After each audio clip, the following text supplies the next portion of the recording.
სოსო მათიაშვილის ანამნეზი. რა მაწუხებს? ამ წამს მაწუხებს პახის ანთება მაქვს, მყესის გადაბმის ანთება მაქვს და მუხლი მაწუხებს ჯვარედინი ოპერაციის, რომელიც 4 წლის წინ გავიკეთე, მაგრამ მაწუხებს მაინც და ცოტა არ ვარ დიდი ასაკის, მაგრამ რაგბისთვის ასაკო უნდა თვითვლები და ცოტა ასაკის მაწუხებს. ხან წელი მტკივა, გახურება, ისა ეს რთულია ხო. ადვილად ვცივდები, არა, ნამდვილად არ ვცივდები, ადვილად ალბათ რაგბმა და თაში სიარულმა და თხილამურებმა რაც მომცა იმუნიტეტია და ადვილად არ ვცივდები ნახდათ. და თუ ვცივდები და რამე მჭირს, ეგეც ადვილად გადამახს, რაც კარგია. ძმრიან წინდებს მაცმევდნენ, მახსოვს, ალბათ მშველი და რახან ეგ ამბავი იყო, ბავშვობაში გადავიტანე. რაც არ უნდა გაასაკვირად ჟღერდეს, ქიმიოთერაპია 3ჯერ. 3 პროცედურა ჩამიტარეს, იმიტომ რომ ეგონათ რომ სისხლის გათეთრება მქონდა, მოკლედ ანალიზები გააგზავნეს ავსტრიაში და სანამ ავსტრიიდან ჩამოვიდა და რუსეთში, საქართველოში დადასტურდა, მე რუსეთიდან უფრო ჩკარა ჩამოვიდა პასუხი და დადასტურდა ასევე და სანამ მე ავსტრიიდან ჩამოვიდა პასუხი, 2 ქიმიოთერაპია ჩამიტარეს და მე დასაზუსტებლად უკვე გერმანიაში გადააგზავნეს და მაგ პროცესშიც სანამ ველოდებოდით, მაინც რისკი იყო რომ არ გამეკეთებინან და გავიკეთე მესამეც და მე იქიდან პასუხი ჩამოვიდა რომ ჩვენ რო რამე გვაინტერესებს ავსტრიაში ვაგზავნით. ვიყავი 5 წლის. პატარა ვიყავი და სხვათა შორის ბრმანაწლავის ოპერაციის მერე გამოჩნდა ეგ ანალიზები. შემხვდა ერთხელ ერთი გოგო, რომელმაც მითხრა, რომ არ მახსოვს ვინ ოღონდ. ეხლა ცოტა მეხსიერებასთან პრობლემები მაქვს ტვინი შერყევების გამო, მაგრამ მითხრა, რომ შენი кейსიდან გამომდინარეო, მეც იგივე მომივიდა და რახან შენი кейსი არსებობდაო, მაგიტომო აღარ გამიკეთეს ქიმიოთერაპია, იმიტომ რომ გადაამოწმესო და დაემთხვაო რა ეგ ამბავი იყო. ალერგიული ვარ თუ არა? ალერგიული არ ვარ საერთოდ, არაფერზე ალერგია არ აქვს. ძალიან მახარებს და იმედია სასაკთან ერთად რომ რაღაც ალერგიები ჩდება, მე იმედია არ დამემართება.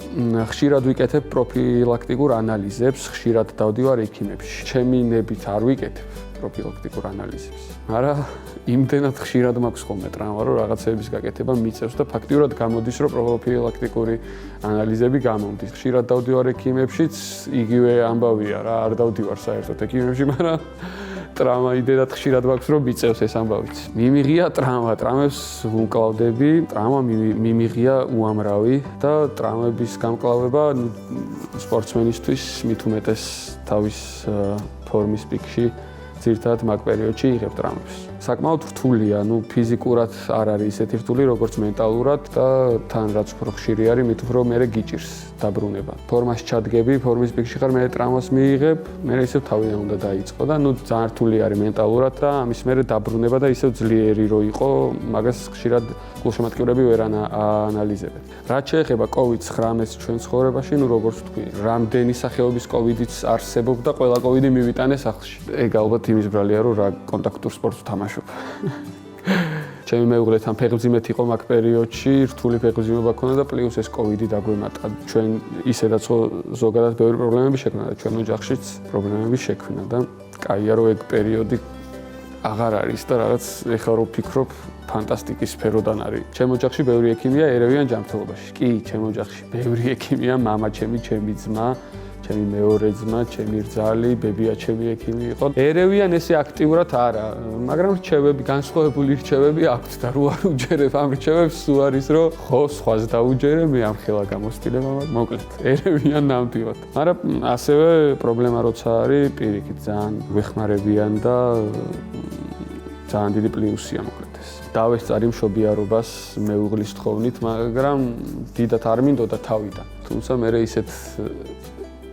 ისე შევედი ამ ექშენში, რომ ექიმი ჩავაჩოჩე კინაღა. გვერდზე ვიდექი ბოლოს, უკან ვიდექი ეს თავთან და ბოლოს გვერდზე ვიდექი ექიმს. ბავშვის აღზრდაში სრულყოფილად მონაწილეობს სრულყოფილად. ამას ეხა ჩემი მეუღლე უფრო დაადასტურებდა და უფრო იტყოდა ვიდრე მე ალბათ და ჩემი ოჯახის წევრები ვინც უყურებს, მაგრამ ყველაფერში მონაწილეობას ვიღებ და აქტიურად თან რა. ჩემი მეუღლე სადმე წასვლა თუ უნდა შემიძლია რომ თავისუფლად დავიტოვო ბავშვი, მივხედო ჩვეულებრივად, ყველაფერი რასაც ჩემი მეუღლე აკეთებს, მე შემიძლია რომ გავაკეთო და ვაკეთებ. იმედია სხვა აზრის არაა თვითონ. მომიტეხია ლავიწი, ხელი მომიტეხია და ვсё. მოტეხილობა ბევრი არ მაქვს. ეს ლავიწიც თხილამურებზე მოვიტეხე და არა რაგბზე და ის რო ჩამისვეს რკინა. ერთ წელიწადში უნდა ამოიღო ეს რკინა წესით. ხო და მე ერთ თვეში სრიალი დავიწყე და ამოვიგდე ეს რკინა და ორ თვეში ამომიღეს. ძალიან ცუდად მახსოვს, ძალიან ბევრი ტრავმები მაქვს, ამიტომ ყველა ცუდად მახსოვს.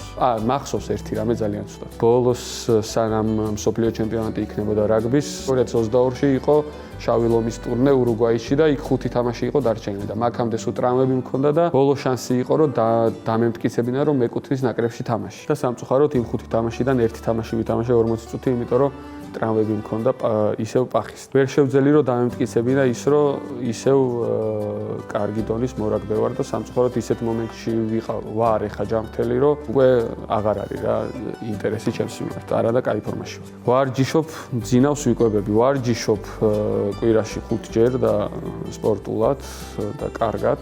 მძინავს საშუალოდ 7 საათი ალბათ, მაგრამ მიყვარს ძილი ძალიან 7 საათზე ნაკლები თუ მძინავს, მე მიჭირს უკვე ვარჯიშიც და პროდუქტიული აღარ ვარ. ამიტომ ვცდილობ ხოლმე რომ 8-9 საათი მეძინოს და ვიკვებები ბოლო 3 თვე საკმაოდ კარგად სპორტულად. დიდად არ მიქნია არასდროს, იმიტომ რომ არ მქონია არასდროს არც წონის პრობლემა, არც ზედმეტი ცხიმის პრობლემა. პრობლემა არ მქონდა არც ახლა, მაგრამ უკეთეს ფორმაში მინდოდა რომ ყოფილიყავი და ვიკვებებოდი სწორად, შაქარს არ ვიღებდი, ჯანკ ფუდს არ ვჭამდი, ტკბილს არ ვჭამდი და ძალიან კაი შედეგი მივიღე ამით. კვება მნიშვნელოვანი ნაწილია სპორტსმენის, არა მარტო სპორტსმენის.